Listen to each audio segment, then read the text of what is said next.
সুপ্রিয় দর্শক, এইমাত্র পাওয়া সর্বশেষ আপডেট রাতের সংবাদে আপনাদের স্বাগতম। শুরুতে জানাবো সংবাদ শিরোনাম। শুরুতে জানিয়ে দেব, বিদেশিদের দখলদারদের থেকে দেশকে রক্ষা করতে মাঠে নামতে বললেন বঙ্গবন্ধুর কন্যা জননেত্রী শেখ হাসিনা।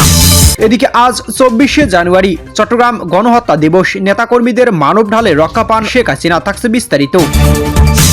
জানিয়ে দিব, বঙ্গবন্ধুর আদর্শে অনুপ্রাণিত হয়ে কিশোরগঞ্জে ছাত্রদল নেতার বাংলাদেশ আওয়ামী লীগে যোগদান। থাকছে বিস্তারিত। এদিকে আসন্ন নির্বাচন নিয়ে ডক্টর ইউনূসের মেটিকুলাস ডিজাইন ফাঁস করে দিলেন আসিফ মাহমুদ সজীব ভুঁইয়া। জানিয়ে দেব, যুক্তরাষ্ট্র চায় বাংলাদেশে একসময় নিষিদ্ধ ইসলামী দলকে বন্ধু হিসেবে দেখা, চাঞ্চল্যকর তথ্য। এবং সর্বশেষ জানিয়ে দেব, ঢাকায় কেরানীগঞ্জে মাহফিল থেকে ফেরার পথে গুলিবিদ্ধ বিএনপি নেতার মৃত্যু। থাকছে বিস্তারিত। সুপ্রিয় দর্শক মন্ডলী, এতক্ষণ শুনছিলেন সংবাদ শিরোনাম, এবার জানাবো বিস্তারিত। তার আগে অনুরোধ থাকবে, ভিডিওটি ভালো লাগলে এবং সর্বশেষ আপডেট সংবাদ পেতে চ্যানেলটি সাবস্ক্রাইব করুন। ধন্যবাদ।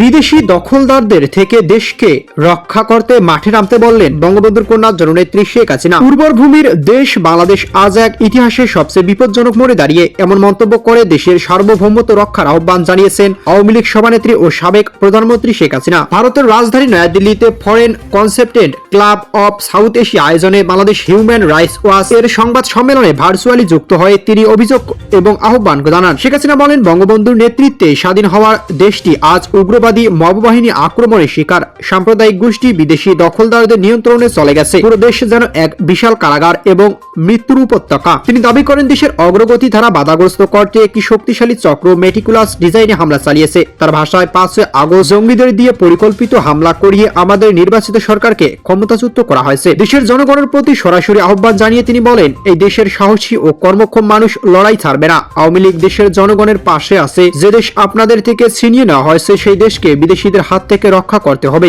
অন্তর্বর্তী সরকার প্রধান উপদেষ্টা ডক্টর মোহাম্মদ ইউনূসের বিরুদ্ধে কঠোর অভিযোগ তুলে শেখ হাসিনা বলেন, ইউনূস হচ্ছেন সরকার ট্যাক্স ফাঁকি করা এক ব্যক্তি। তার নেতৃত্বে দেশকে বিদেশিদের কাছে তুলে দেওয়ার অপচেষ্টা চলছে। দেশে এখন কোনো আইন শৃঙ্খলা নেই। লুটপাট, সন্ত্রাস, নারী নির্যাতন, খুন বেড়েই চলছে। তিনি অভিযোগ করেন, অন্তর্বর্তী ইউনূস ও তার বাহিনী দেশের সম্পদ বিদেশিদের কাছে তুলে দিচ্ছে। দেশের প্রতি তাদের কোনো দায়বদ্ধ নেই। অন্তর্বর্তী সরকারের অধীনে রাজনৈতিক স্বাধীনতা ক্ষুণ্ণ হচ্ছে। তিনি অভিযোগ করেন, দেশের সবচেয়ে বড় রাজনৈতিক দল আওয়ামী লীগ ছাড়া নির্বাচন হবে না। এই দখলদার ইউনূস সরকারের অধীনে কোনো অবাধ ও সুষ্ঠু নির্বাচন হওয়া সম্ভব নয়।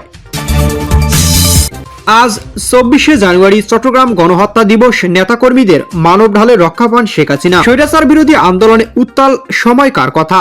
1988 সালে এই দিন তৎকালীন বিরোধী দলীয় শেখ হাসিনা নগরীর লালদিঘি ময়দানে আয়োজিত এক জনসভায় যোগ দিতে গেলে সম্পূর্ণ বিনা উস্কানিতে স্বৈরাচার এরশাদ সরকারের আজ্ঞাবহ পুলিশ বাহিনী আওয়ামী লীগের নেতাকর্মী ও সাধারণ জনতার উপর নির্বিচারে গুলি চালায়। এতে ঘটনাস্থলে শহীদ হন 24 জন নেতাকর্মী। পরে অজ্ঞাত পরিচয় আরো 8 জন নিহত হওয়ার খবর পাওয়া যায়। আহত হন প্রায় 3 শতাধিক মানুষ। সেদিন শেখ হাসিনা লক্ষ্য করে গুলি চালানোর পর নিতান্তই ভাগ্যক্রমে বেঁচে যান তিনি। শেখ হাসিনাকে যখন গুলি করা হয়েছিল, নেতাকর্মীরা তাকে মানব ঢাল দিয়ে রক্ষা করেন। এ সময় অনেক নেতাকর্মী গুলিবিদ্ধ হন। একজন ঢলে পড়লে সেই শূন্য স্থান পূরণ করেন আরেকজন। এভাবে তাকে সেদিন রক্ষা করা হয়। বৃষ্টির মতো গুলি করেছিল পুলিশ। হঠাৎ অসাবধানবশত এক পুলিশ সদস্য রাইফেলের কানেকশন বেল্ট খুলে পড়ায় গুলিবর্ষণ কিছুটা ছেদ পড়ে। সেই সুযোগে তাকে নিয়ে সেখান থেকে সরে যান নেতাকর্মীরা। ভাগ্যক্রমে বেঁচে যান শেখ হাসিনা। এদিকে কিশোরগঞ্জে ছাত্রদল নেতার আওয়ামী লীগে যোগদান। কিশোরগঞ্জ ছাত্রদলের সাবেক এক নেতা আওয়ামী লীগে যোগদানের ঘোষণা এসেছে। ইয়াহিয়া হাতিম নামে ওই তরুণ রাজনীতিবিদ জানিয়েছেন, দীর্ঘদিন বিএনপির রাজনীতির সঙ্গে যুক্ত থাকার পর তিনি আওয়ামী লীগে যোগ দিয়েছেন। ইয়াহিয়া হাতিম জানান, তিনি কিশোরগঞ্জ জেলা ছাত্রদলের সাবেক সদস্য ছিলেন। পরে বঙ্গবন্ধু শেখ মুজিবুর রহমানের আদর্শ এবং আওয়ামী লীগের নীতি আদর্শের প্রতি আকৃষ্ট হয়ে দল পরিবর্তনের সিদ্ধান্ত নেন। তিনি বলেন, বাংলাদেশ আওয়ামী লীগ একটি আদর্শিক রাজনৈতিক দল। বঙ্গবন্ধুর আদর্শে বঙ্গবন্ধুর কন্যা শেখ হাসিনা এবং ভাটির রত্ন আব্দুল হামিদ খানের নেতৃত্বে উজ্জীবিত হয়ে আমি আওয়ামী লীগে যোগ দিলাম। আশা করি আওয়ামী লীগ আমাকে সাদরে গ্রহণ করবে।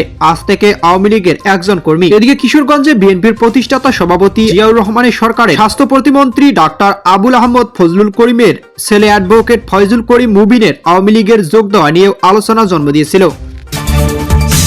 এদিকে নির্বাচন নিয়ে ইউনূসের মেটিকুলাস ডিজাইন ফাঁস করে দিলেন আসিফ মাহমুদ। নির্বাচন কমিশন, ইসি এবং দেশের বর্তমান রাজনৈতিক পরিস্থিতি নিয়ে অন্তর্বর্তীকালীন সরকারের সাবেক উপদেষ্টা আসিফ মাহমুদ সজীব ভুঁইয়ার সম্প্রতি কিছু মন্তব্য এবং অসাময়িক ঘটনাবলীকে ঘিরে নতুন করে বিতর্কের সৃষ্টি হয়েছে। রাজনৈতিক বিশ্লেষকদের মতে আসিফ মাহমুদের বক্তব্যের আড়ালে মূলত উপদেষ্টা ডক্টর মোহাম্মদ ইউনূসের একটি মেটিকুলাস ডিজাইন বা সূক্ষ্ম পরিকল্পনা ফুটে উঠেছে, যার মূল লক্ষ্য হল অনির্দিষ্টকালের জন্য পিছিয়ে দেওয়া। রাতের রাজধানী বাংলা মোটরে এক জরুরি সংবাদ সম্মেলনে জাতীয় নাগরিক পার্টি এনসিপির মুখপাত্র আসিফ মাহমুদ সজীব ভুঁইয়া নির্বাচন কমিশনের তীব্র সমালোচনা করেন। তিনি সাফ জানিয়ে দেন, ইসি নিজেদের সংশোধন না করলে প্রয়োজনে কমিশন পুনর্গঠন করতে দেরি নির্বাচন আয়োজন করা হবে। কোন বিদেশি নাগরিক বা ঋণখেলাপিকে নির্বাচন অংশ নিতে দেওয়া হবে না বলেও তিনি হুঁশিয়ারি দেন।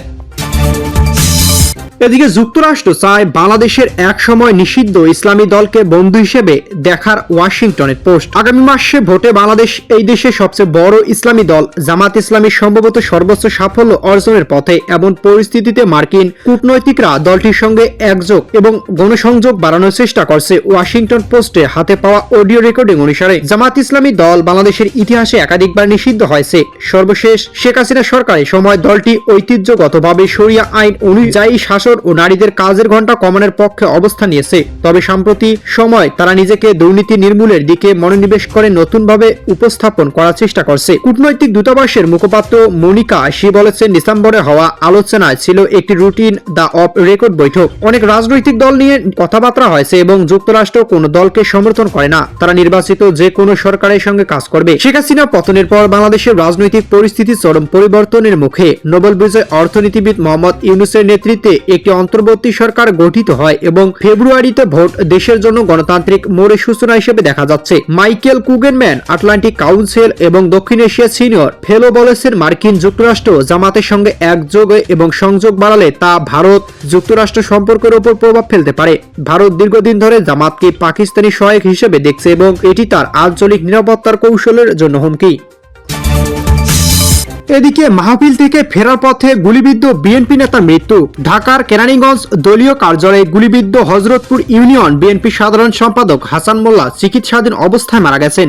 এর আগে গত রাত 9টা 15 দিকে স্থানীয় একটি ওয়াজ মাহফিল থেকে জগন্নাথপুর গ্রামে 9 নম্বর ওয়ার্ড বিএনপির কার্যালয়ের সামনে এলে তাকে লক্ষ্য করে গুলি চালায় দুর্বৃত্তরা।